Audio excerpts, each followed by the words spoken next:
Chapter 33. Manasseh was 12 years old when he began to reign, and he reigned 50 years in Jerusalem, but did that which was evil in the sight of the Lord, like unto the abominations of the heathen, whom the Lord had cast out before the children of Israel. For he built again the high places which Hezekiah his father had broken down, and he reared up altars for Baalim, and made groves, and worshipped all the host of heaven, and served them. Also he built altars in the house of the Lord, whereof the Lord had said, In Jerusalem shall my name be forever. And he built altars for all the host of heaven in the two courts of the house of the Lord. And he caused his children to pass through the fire in the valley of the son of Hinnom. Also he observed times, and used enchantments, and used witchcraft, and dealt with a familiar spirit, and with wizards. He wrought much evil in the sight of the Lord, to provoke him to anger. And he set a carved image, the idol which he had made, in the house of God, of which God had said to David and to Solomon his son, In this house and in Jerusalem, which I have chosen before all the tribes of Israel, will I put my name forever. Neither will I any more remove the foot of Israel from out of the land which I have appointed for your fathers, so that they will take heed to do all that I have commanded them, according to the whole law, and the statutes, and the ordinances by the hand of Moses.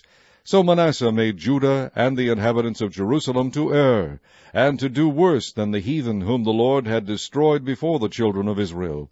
And the Lord spake to Manasseh and to his people, but they would not hearken. Wherefore the Lord brought upon them the captains of the host of the king of Assyria, which took Manasseh among the thorns, and bound him with fetters, and carried him to Babylon.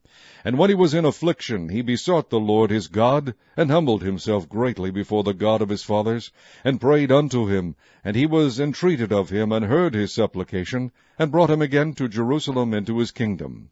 Then Manasseh knew that the Lord he was God.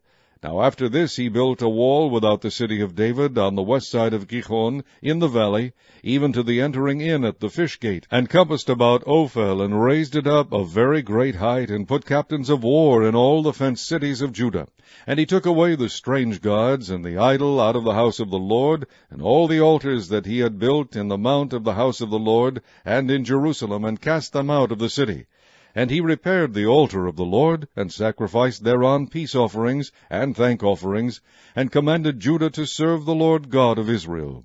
Nevertheless the people did sacrifice still in the high places, yet unto the Lord their God only.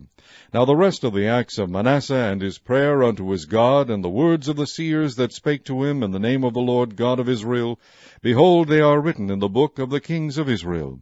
His prayer also, and how God was entreated of him, and all his sins, and his trespass, and the places wherein he built high places, and set up groves and graven images before he was humbled, behold, they are written among the sayings of the seers. So Manasseh slept with his fathers, and they buried him in his own house, and Amon his son reigned in his stead. Amon was 22 years old when he began to reign, and reigned 2 years in Jerusalem. But he did that which was evil in the sight of the Lord, as did Manasseh his father. For Amon sacrificed unto all the carved images which Manasseh his father had made, and served them, and humbled not himself before the Lord, as Manasseh his father had humbled himself.